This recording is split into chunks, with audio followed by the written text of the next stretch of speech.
And we're back to our A section.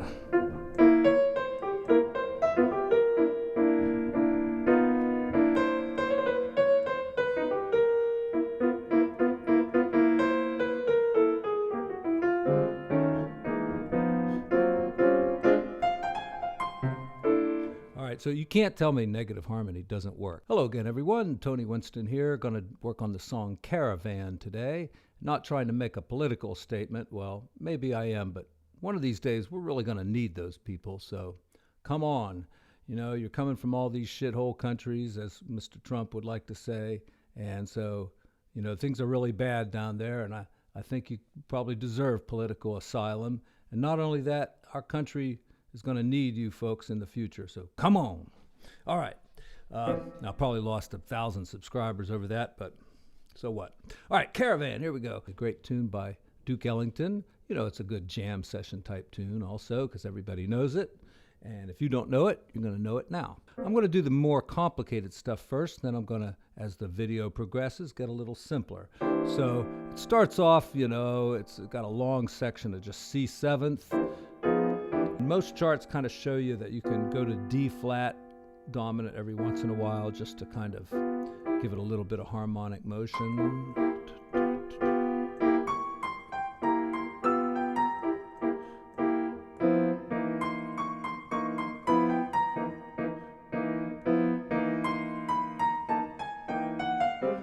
And there's a couple versions of this. There's one that goes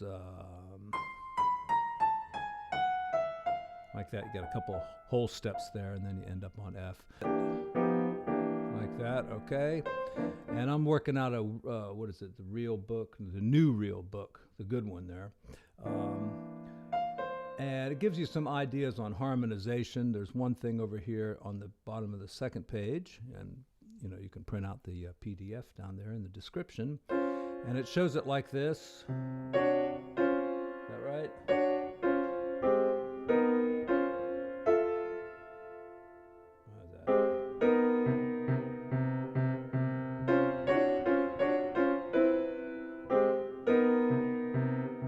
Now, this is what you call constant structure. You know, you're taking a basic shape, like that, for instance, and playing the melody using that exact chord, just transposed, like Mary Had a Little Lamb would be.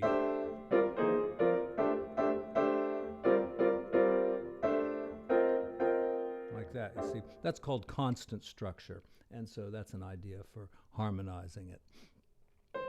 That also gives you an idea of what it says, what scale to use for letters, for the first 12 bars of letter A. It says F harmonic minor. Okay, now F harmonic minor is a very useful scale. Gives it that kind of exotic character. I would tend to use like combinations of the melodic minor ascending, the harmonic minor, and the diminished scale. All right. So it starts on the C7th. 1, 2, 1, 2, 3, 4.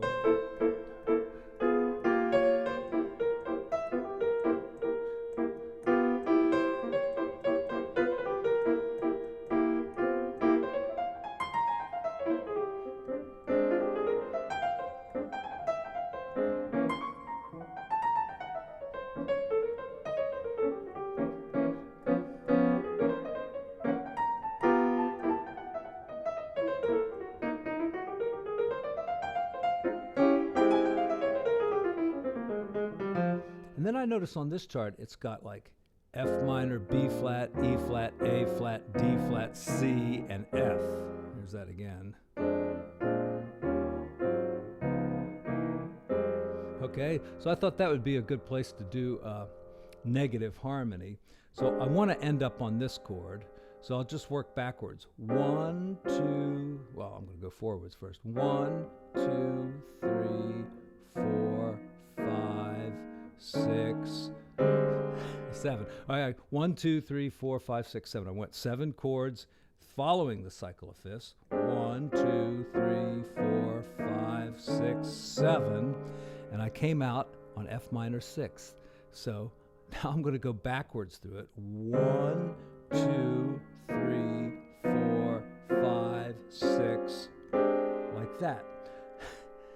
Okay, and some of the chords actually come out the same. Like I start on F minor 6, and then my next one is going to be a B flat chord. And we've got, instead of the E flat, I've got that, and then there. Well, it just works. So here's the song, here's the A section with the melody and the negative harmony at the end.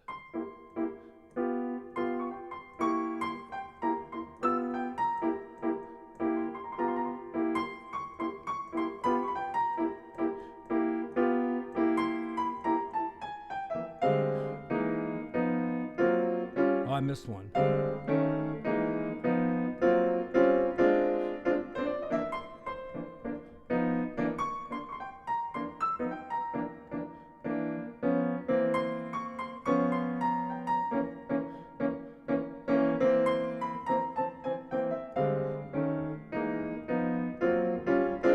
Yeah, and then right into our B section. Now this is pretty typical. You've got an F9, a B flat 9, just going through the cycle of fifths till you get to A flat. So of course we could put 2s in front of those 5s. And then F minor to B flat. Let's do the melody.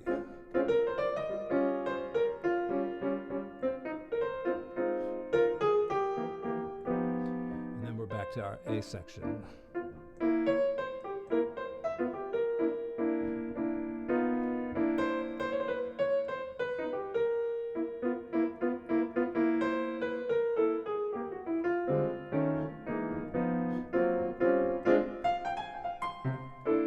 All right, so you can't tell me negative harmony doesn't work. It's just so obvious that it does.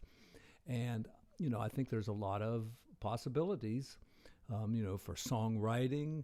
I mean, certainly, plagial cadences have been used before in songwriting, but it's just nice to put a lot of them together like that. All right, and then we get to the bridge.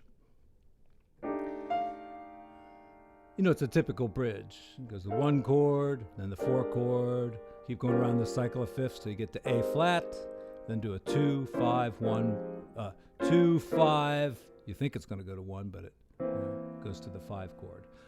That's how the song starts on C7th. All right, let's go over some of those little diminished things you can do. Yeah, I don't practice this stuff enough. That's not it.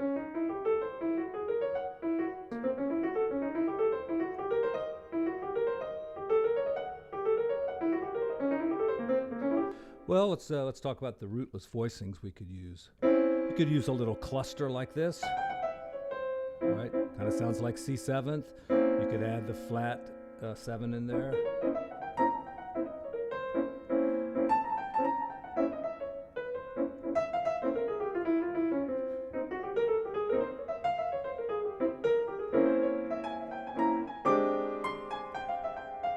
And here, F minor melodic ascending, and you'll recognize this as box 1. We learned it originally as a B flat 7th chord. Could be an E altered dominant. But right there is its main function, I suppose, as a 6/9, minor 6/9, F minor 6/9. All right. And, for the C chord, you could do something like this. All right.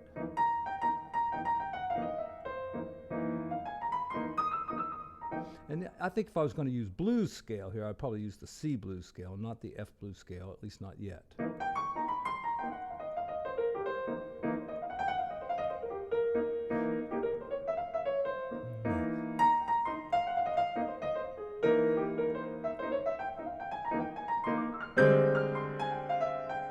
And here's our F minor 6/9.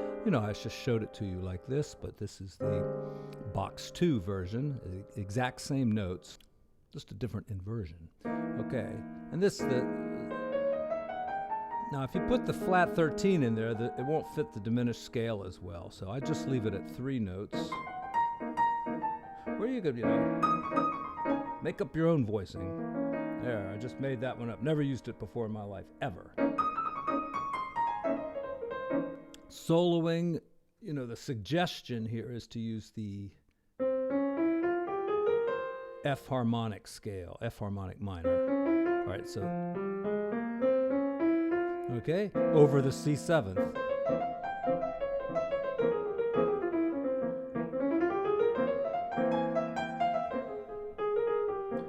Four, one, two,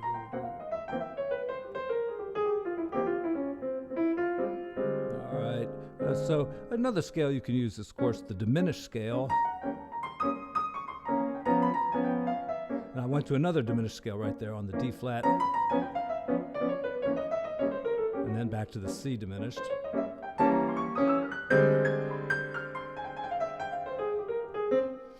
Okay, you know, things like that. And of course, you know, these kind of things work.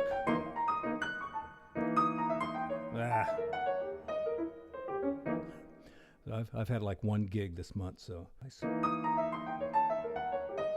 You see what I'm doing there? This is constant structure too, kind of using this box voicing type thing here.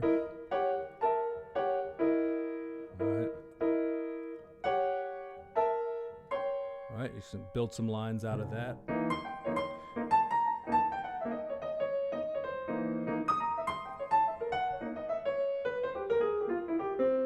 Video of this song a few years ago when I was helping one of my students, and if I can find the link to it, I'll put it down there. I think it's a jazz piano player. I think he teaches at Jacksonville State University maybe, and he was playing up in Savannah, or Hilton Head rather, at the Jazz Corner, really nice jazz club. So this song starts off with a lot of tension, kind of like Beethoven's First Symphony. It starts on a dominant chord, and it's got a lot of tension because, you know, if you follow the key signature, you'd put a flat 9 in there. All right. A regular 9 could work, but I think a flat 9 is better. And if you were going to do like just the melody and the chords, you could play C7 like this. And usually on a dominant chord, you're going to leave the 5 out, because a dominant chord is, you know, a chord with a lot of tension. It's unstable. It's trying to move to the root, which is F minor. So the 5th gives it a lot of stability. The flat 5 destroys that stability. So you could put the flat 5 in, but I just leave the 5 out. That gives you a lot of freedom of what you could do upstairs here.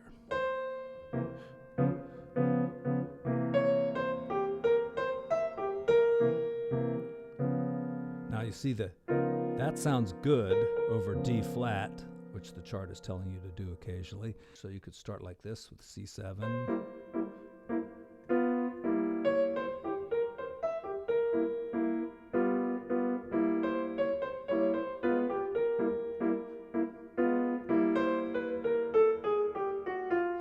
And then F minor 6. You could do it that way. You can invert it like this. And you could even change the root to the 2, which makes it a minor 6/9 chord. And then, you know, we've got all that reharm there, but I don't think too many people do it that way. So you could go. It's a nice change there, but I don't know who did it that way and why it's on this chart. So you do that twice, and then you get to the B section. The dominant chord goes through the cycle of fifths to the next dominant chord, next dominant chord, and then ends up on a major chord, A flat major. And if you'll notice from the key signature, 4 flats is A flat major as well as F minor. Let's play the melody with the chords.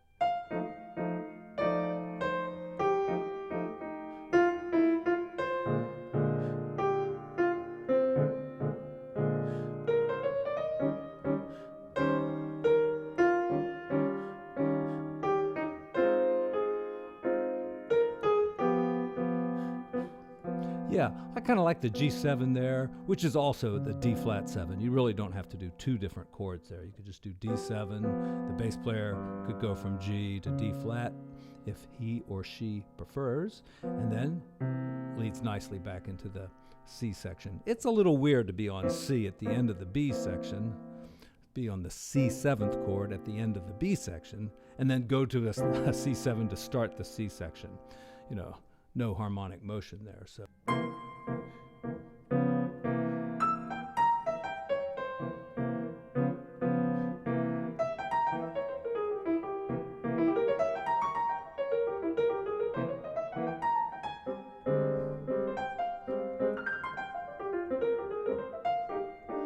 we get to F7 here, and use some kind of bluesy riffs.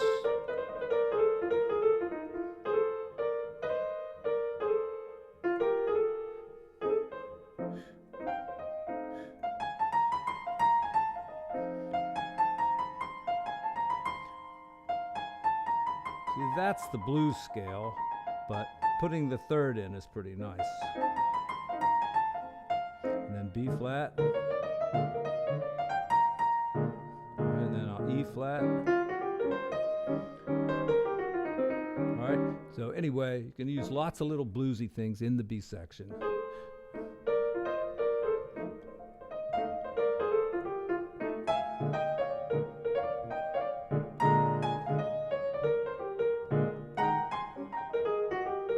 There's the riff,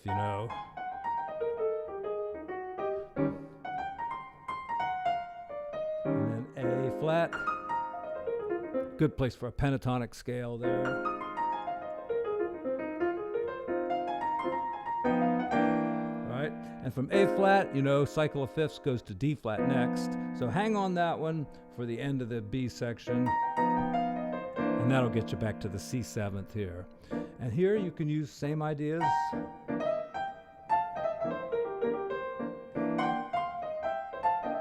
You could do stuff like that, but to give it a more exotic sound.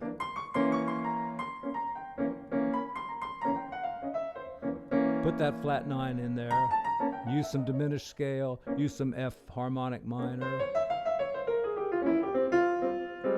Right. Okay. Let's see. I wish I had more to talk about on this song, but I really don't. It's just a good song to practice soloing on because the chords are not complicated.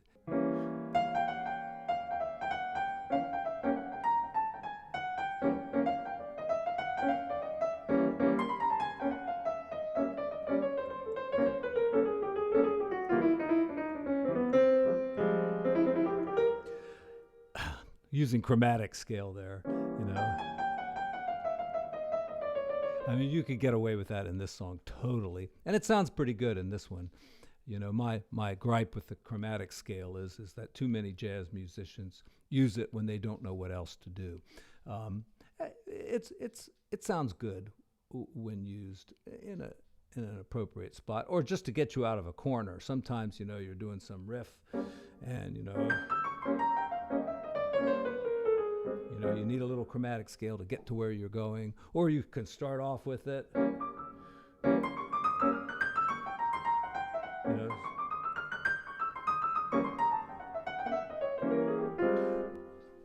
Let's put the metronome on and we'll see how bad I suck.